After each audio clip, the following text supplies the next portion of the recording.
Eu coloquei como epígrafe no livro uma frase de Nelson Mandela. Ninguém nasce odiando outra pessoa pela cor de sua pele, por sua origem ou ainda por sua religião. Para odiar, as pessoas precisam aprender. E se podem aprender a odiar, elas podem ser ensinadas a amar. Então, fantástico, né? Porque tudo isso depende da criação, muitas vezes. Então, até no livro, eu faço alguns agradecimentos e a minha família que sempre me colocou respeitando as religiões, as diversas religiões. Apesar de ser criado no interior, em Frei Paulo, mas nós sempre respeitamos. Então, é isso que nós devemos ensinar primeiro na escola, aos nossos filhos, aos nossos sobrinhos, aos nossos netos, a todos, a liberdade, a tolerância, né? Primeiro, tolerar. Se você não gosta, mas é muito forte esse nome, tolerância, parece que você tem que suportar aquilo. Então, respeito a diversidade de todas as formas. E também a questão da religião. Todos nós, quando nascemos, somos apresentados à religião dos pais.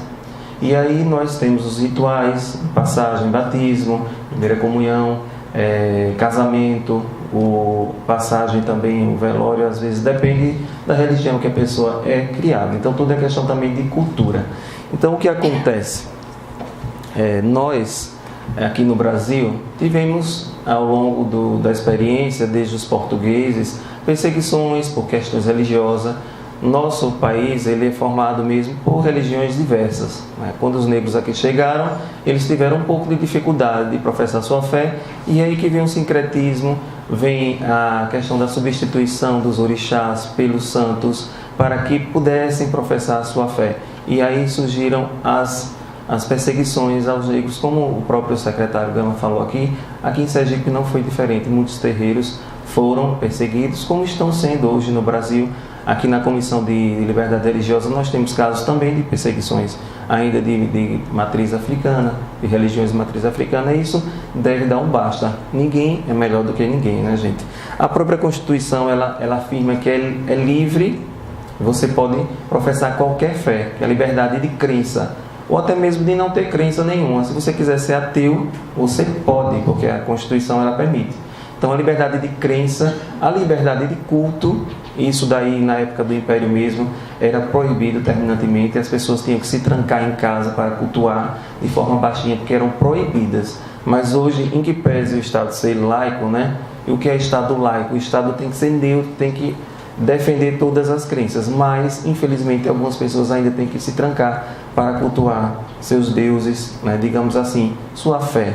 Então isso não pode estar acontecendo aqui no século XXI. Né? Nós estamos numa pluralidade, numa diversidade, então nós temos que garantir mesmo que está escrito, não só na Constituição, em algumas leis esparsas aqui, mas nos tratados internacionais. Então alguns tratados internacionais eles podem ser invocados também para dar essa questão da liberdade religiosa.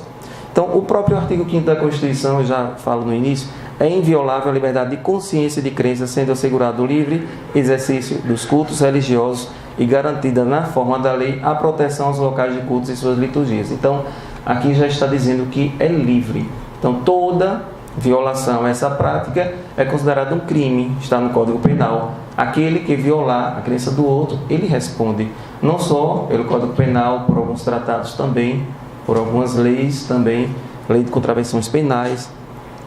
Também diz que ninguém será privado de direito por motivo de crença religiosa. Então, a legislação, ela está bem lá, efetiva, basta que ela seja agora aplicada. Já existe toda a legislação a esse respeito. Então, liberdade religiosa no ordenamento brasileiro teve início na Constituição Política do Império do Brasil, em 1824. Então, imagine que até 1824, quem não fosse católico não poderia ser nem deputado, porque era a religião oficial do Brasil.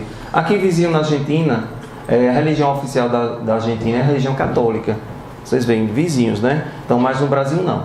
No Brasil não existe mais, a partir de 1824, religião.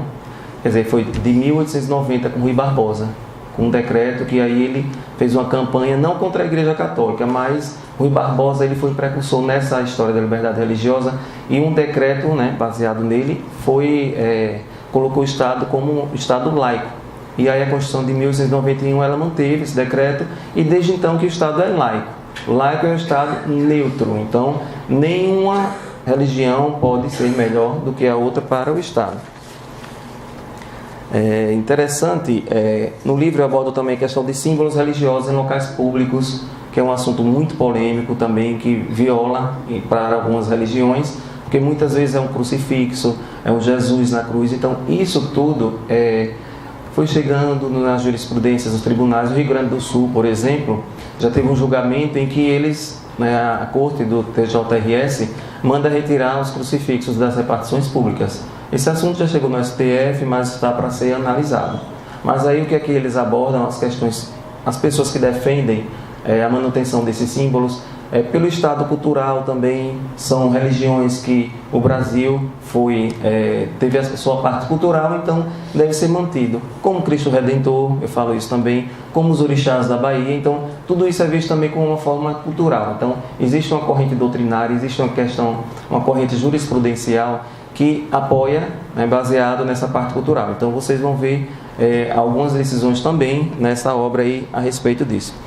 Outra questão interessante que eu achei oportuno trazer, questão do direito de vizinhança. Muitas vezes a questão da intolerância fala mais alto do que os decibéis ouvidos, né? Então a pessoa chama a polícia, manda invadir, aquela crença que está supostamente falando alto, cantando guitarras, igrejas evangélicas com guitarras, os atabaques das religiões afro-religiosas. Então, aqui em Aracaju existe uma lei, e na parte noturna essa lei é de 50 decibéis, se for pelo dia 60 decibéis. Então tem que o policial acompanhar e fazer a medição. Ele não pode simplesmente invadir, sob pena de estar cometendo crime de abuso de autoridade também, que é outro crime que eu coloco aí nos aspectos criminais do livro. Então é oportuno também vocês entenderem que toda intolerância religiosa ela pode se configurar um crime, seja ele de perturbação da prática religiosa, seja de injúria também pelo motivo religioso, genocídio, seja também charlatanismo, curandeirismo. A gente às vezes observa bem. Então, o que é charlatanismo, o que é curandeirismo? Tem que saber se isso está sendo intolerância ou não. De repente, aquela rezadeira que pega o ramo e que benze você, ela pode estar sendo perseguida por ser uma curandeira. E não é, viu, gente? E tem muita gente séria fazendo esse trabalho. A gente tem que ler, que entender o que é um curandeirismo para não sair também ofendendo. Porque se você fala, você também já está cometendo outro crime, que é o crime de calúnia. E aí a gente tem que silenciar mesmo. Então, no melhor momento, silencie, é melhor do que julgar, né? Outra questão interessante é religião de crianças e adolescentes. Às vezes os pais são separados e a gente pega muitos casos que um pai é de uma religião e a mãe é de outra religião. De que forma solucionar? Então, o Estatuto da Criança e do Adolescente, alguns tratados, eles versam sobre esse tema e é bem interessante saber a intenção da criança. Então, o juiz, o Ministério Público, o defensor público, se o caso chegar na justiça, eles vão ouvir a opinião da criança, que é importante também para saber qual religião seguir e utilizar ou não o Estatuto da Criança e do Adolescente a favor da criança. Outra questão também, os sabatistas e concursos públicos. A gente tem visto muita gente que é adventista do sétimo dia ser proibido às vezes de fazer uma prova quando o concurso cai no sábado. Não aqui no estado de Sergipe, porque a Constituição do estado de Sergipe ela proíbe concurso público no sábado, por uma questão legal. Mas o Enem, certa feita, foi feito no sábado e essas pessoas ingressaram com ações e o que aconteceu a Justiça mandou que eles aguardassem às 18 horas do sábado numa sala reservada e a partir de então eles poderiam fazer suas provas. Então foi garantido o direito a esses sabatistas, que pudessem aguardar o sol, o crepúsculo, para que eles pudessem fazer sua prova. Então tudo isso chega nos tribunais e são objeto de jurisprudência e de leis sobre esses temas. Outra coisa interessante que envolve transfusão de sangue para os testemunhas de Jeová, que é um assunto muito polêmico, tem chegado também nos tribunais pátrios. E quando a questão envolve criança, existe uma ponderação de direitos, No direito a gente tem uma coisa chamada ponderação de direitos, que é direito à vida, direito à liberdade religiosa. Qual é aquele direito mais importante? Então, todos os direitos são importantes, mas quando envolve crianças, a jurisprudência tem determinado que deve sim fazer a transfusão de sangue, mesmo contra a opinião dos pais. Quando é um adulto, tudo bem. O adulto ele pode reservar o seu direito de não ter a transfusão e até correr o risco de morte, tudo bem. Mas se for criança, não. Então tudo isso é importante nós sabermos. Os médicos, eles têm uma conduta ética também, que são obrigados, até façam citação, eles são obrigados a salvar a vida pelo juramento que eles fazem. Então, chegando uma criança dessas, eles têm que fazer a cirurgia e fazer a transfusão. Então, são temas polêmicos, mas todos eles são de forma bem didática, colocados nesse livro aí. Outra coisa interessante do ensino religioso, né? Todos que estudam nas escolas públicas, existe a LDB que ela coloca como facultativo o ensino religioso, que é a Lei 939496. Ela fala que o ensino religioso de matrícula facultativa é parte integrante de formação básica do cidadão e constitui disciplina dos horários normais das escolas públicas de ensino fundamental. Outro tema bastante polêmico.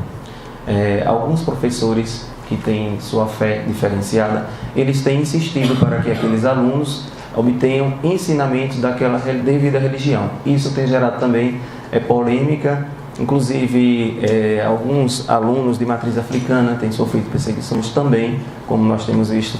Algumas matérias jornalísticas eu tenho colocado no rodapé do livro, para vocês verificarem o caso da menina que foi apedrejada, porque foi com as vestes, e outras mais. E o ensino religioso, ele tem que ser facultativo. Então, se o aluno naquele momento não quiser assistir a aula, ele está desobrigado. E a escola deve colocar uma outra disciplina alternativa para que ele naquele momento se desloque e faça, seja ensino de arte, seja um outro qualquer. Mas a escola deve colocar alternativamente. Para quê? Para evitar que o aluno seja violado. Então, vocês vejam como é grandiosa a legislação brasileira acerca do ensino religioso e de outros temas também.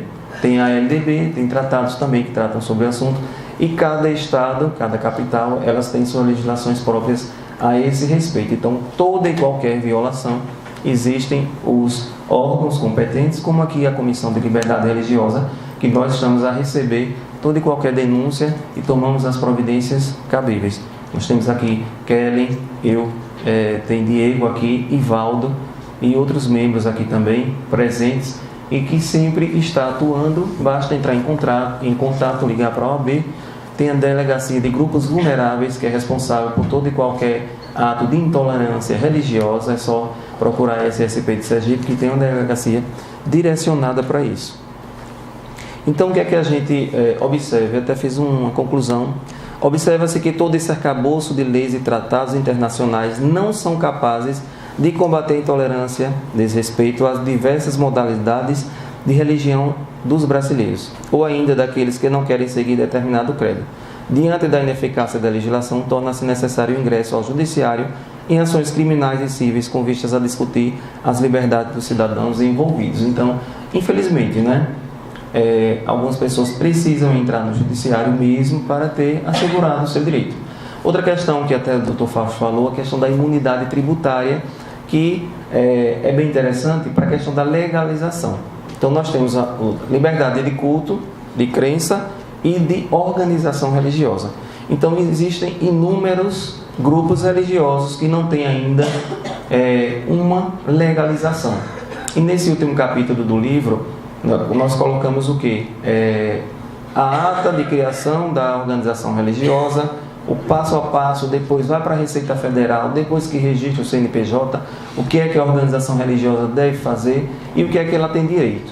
Então, muitos direitos são assegurados, como, por exemplo, o INSS de seus líderes religiosos, seja pai de santo, pastor, padrinho, seja qual a modalidade de credo que ele professa. Então, existe um arcabouço, inclusive a questão de abrir escolas.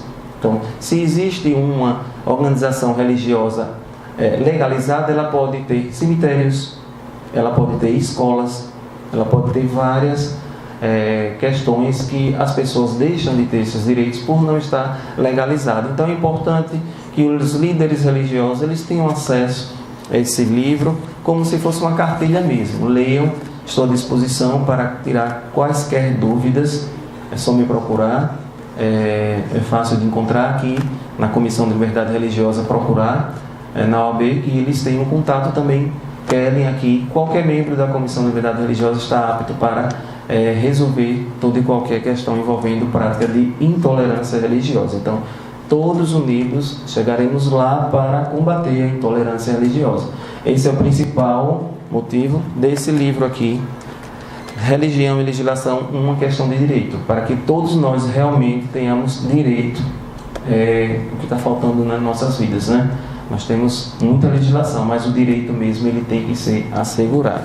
E eu finalizo, eu agradeço também a algumas pessoas parceiras, Kellen, que ela leu o livro todo, né? Kellen fez algumas observações bem críticas, graças a Deus, né? Nosso poderoso, que ela fez essa análise crítica, que Kellen vem da academia, ela é mestra em direitos humanos, então ela tem essa análise bem crítica mesmo. Então, suei bastante aqui com Kellen, mandando nas madrugadas as observações. E o livro ficou, na minha opinião, perfeito, do jeito que eu queria mesmo. Ela arredondou o livro.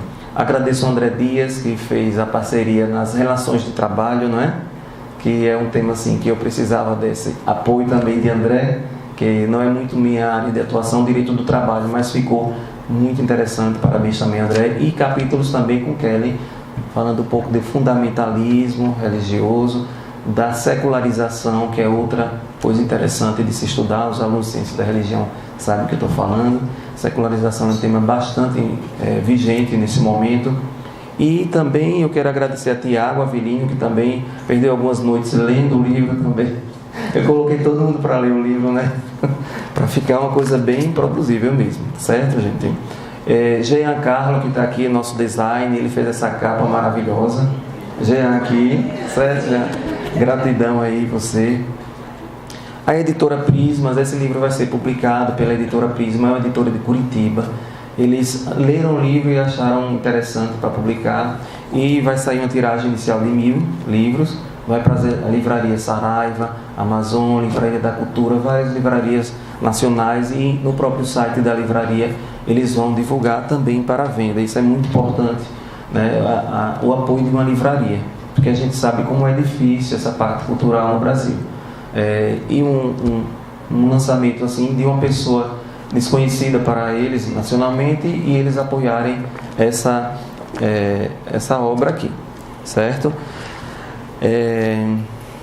Quem mais? E a Águas de Aruanda aqui, várias pessoas aqui, os componentes do Águas de Aruanda, eu agradeço a todos vocês com muito carinho. Cada capítulo foi feito lembrando também de vocês, porque todos aqueles que sofrem um pouquinho de intolerância religiosa, eu acho que a gente sofre junto. Então a gente tem essa missão de levantar essa bandeira mesmo, de não à intolerância religiosa. E eu vou até finalizar aqui com uma passagem de Altair Veloso, do Alabé de Jerusalém, Os Intolerantes. Veja que interessante, ele fala, viu? A intolerância, repito, é a mais triste das doenças. Não tem dó, não tem clemência. Deixa tantas cicatrizes nas pessoas, nos países, até nas religiões, guardiãs de luz celeste. Abandonam seus achotes para empurrar a cacetete. E o que na verdade refresca o rosto de Deus é um leque que tem uma haste de Calvino e outra de Allan Kardec. Na outra haste, as brisas que vêm das terras de Chivas são uma dos franciscanos e outra dos beduínos. Não precisa ir muito longe. Jesus nasce entre os rabinos. Às vezes, corações que creem em Deus são mais duros que os ateus. Interessante, né, gente? E jogam pedras sobre as catedrais dos meus deuses e urubás. Não sabem que a nossa terra é uma casa na aldeia, religiões na terra são achotes que clareiam. Então, Altair Veloso, ele tem esse, o Alabé de Jerusalém, que é um clamor que ele fala sobre a intolerância. Então, eu recomendo também, vocês que estão na luta da intolerância, coloquem lá Os Intolerantes, Alabé de Jerusalém. E aqui eu finalizo agradecendo a todos. Estarei à disposição de vocês para tirar quaisquer dúvidas sobre o livro. E agora a gente vai servir um buffet aqui para vocês, tá certo? Gratidão a todos, gente. Muito obrigado.